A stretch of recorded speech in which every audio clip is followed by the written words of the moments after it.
Hey guys, it's dwattzdrummer here, and today we're in my basement for a long awaited redo of my Gretsch Catalina Maple tour.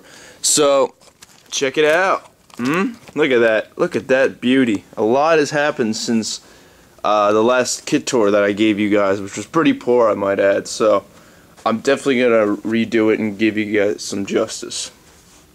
Look at that, isn't that gorgeous? Some stuff over here. Got my beautiful djembe. Love that thing. I'll give you guys a little sneak peek of the next tour to come up.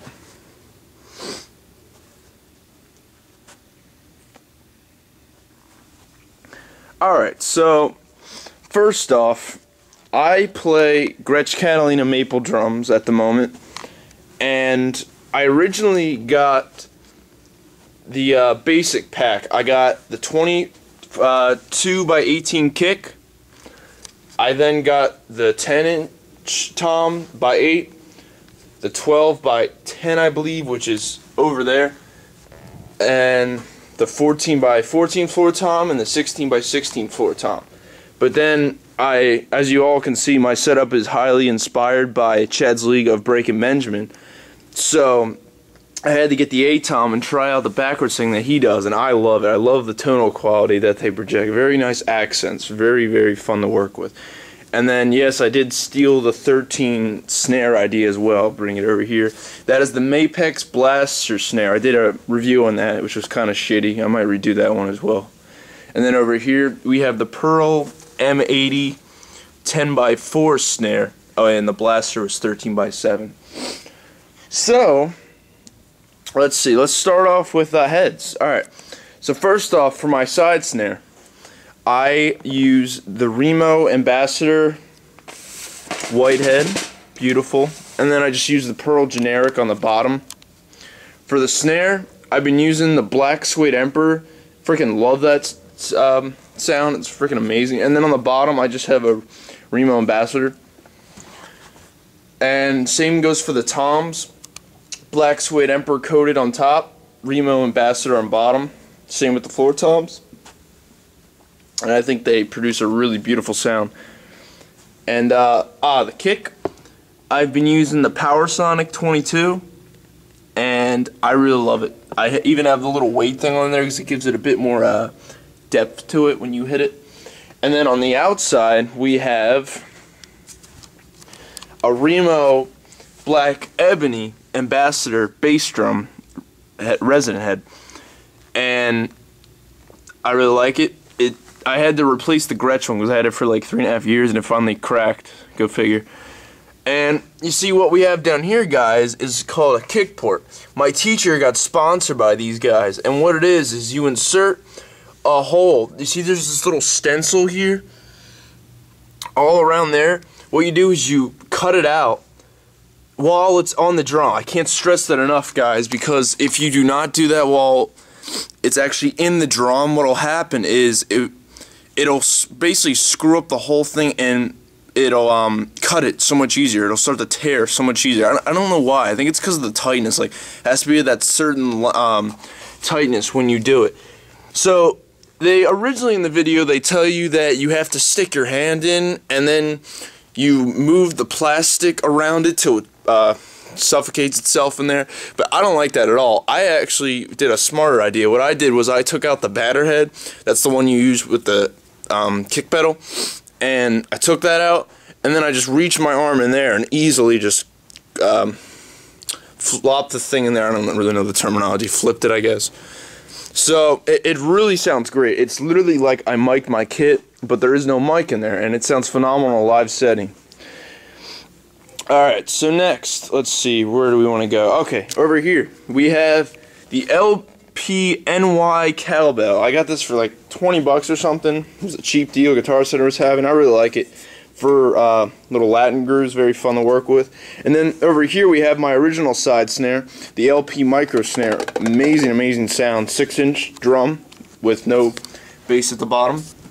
And this I love as well because I call this my little Latin section. See how it's on there? Now guys, originally the Cowbell, it wasn't meant to be on this right here. See that? My dad actually is an engineer, so what he did was he got some tools and he started bashing through the hole with certain sizes. It's freaking genius. I don't understand it at all. And he did it until we got this bad boy. Isn't that beautiful? So let's see. Next, I guess we'll go to hardware. So I play a lot of mixtures, I guess. I'm a big Gibraltar fanatic. So we have right here, we have a Dixon arm holder right here. Dixon was a very cheap brand that I got when I was a beginner, but it's held me up. Right here, I have the Gibraltar stealth mounting system. Freaking amazing. Look at that. Isn't that gorgeous? No tripod crap. Beautiful, beautiful, beautiful. And then up here, we've got a Gibraltar neck and all that. Over here, we have a Gibraltar stand holding up my my second crash or whatever. Look at that. Isn't that gorgeous? And then, what do we have over here? We have a Gibraltar arm clamp, I believe, holding my 6-inch. Over here, I got this for Christmas. I got the DW, I think it's the 3000 tom stand. It really is amazing. Nothing wrong with going a little bit lower in the model number, folks, because look at this bad boy. Heavy duty, double bars. It really holds the job. I mean, it's great. And if you look here, right in here, we can actually put an actual cymbal arm right through there. So it's awesome. It's very versatile. But now to make it more like a rack feel, so I had the toms even closer to me, I took a Gibraltar clamp right here, shoved it right on that bad boy, and look at that extra length I have. You see that? Isn't that great? I thought it was a genius idea. It really made it easier to play it now.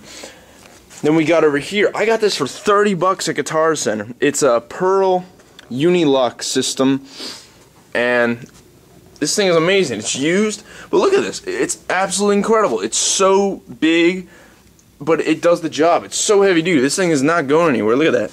Look at that beautiful knob that tightens it. Gorgeous. Over here we have another Gibraltar stand. I just took off the base so it could fit onto, what's this? Another Gibraltar stealth mounting rack. Look at that. It's gorgeous, isn't it? Oh my god. Got those for Christmas last year. Love them. And over here we have another Dixon stand. See that? And then if we come around, we have a Gibraltar clamp holding up my M80. Look at that. Beautiful. Look at that. Isn't that gorgeous? It's got its own little piece to already hold on to the clamp. It's great. Look at that. No tripod. It's empty. It's completely out of my way. It's great. And then what we have here is a very generic Dixon hi-hat stand. I got this with my first pair of hi-hats, my APX hi-hats, which are not here today, sadly, because I found a greater pair of hi-hats in my book. And it's done the job. I mean, I really have had no complaints with it. And then down here, I play the Pearl Demon Drive Eliminator pedal, single pedal. But guys, I gotta warn you right now, take note to this. The original beater they give you, it will tear your head in good time. It's a very, very shitty quality material. You guys should really think about that Pearl. Naughty, naughty. So, what I did was I switched to the DW beaters. Really heavy. They really train your foot to really control itself. I love it. I've got it on a bit of an angle because I'm flat foot. So look, as you can see when I stand, it's like my feet are just like that. It's ridiculous. And let's see. Next, I have a Yamaha snare stand. This thing I got really cheap. It was like 90 bucks or something at Guitar Center. It's great. It really holds the stand up the snare up beautifully, and I love it. Now over here we have the Rock and Sock drum throne. I cannot stress this enough. This thing is amazing. It's so comfy up for my butt. Look at that. Beautiful. Now, there goes the stick. God damn it. There goes the stick. Look at that. It's so nice. And then look at this backrest. I love the backrest. It's so comfy. It's like the ultimate drum throne. Because I can relax while my bandmates are just chilling and getting their guitars tuned and shit while I'm bored out of my mind. I'll just relax my back on there. It's great. And let's see what else. Over here we have the Pearl Firecracker. There's nothing wrong with this snare, guys. I just found the M80 like a few days afterwards, which I was kind of pissed about because I just love the crack a bit more. It just sounds so much better in my ears. But this thing has amazing attack as well. And if you guys want it, it is up for sale. It's only been used for less than 2 weeks, and it really is a phenomenal product. I have over here the original 14 by I think 5 or 6 Gretsch snare, Catalina maple snare. Nothing really wrong with it. It just did not have a crack like the Mapex blaster snare projected to me. So that's my choosing. There's nothing wrong with the snare. It's just I like it a lot. Smaller drums, as you can see. So next we'll go to cymbals.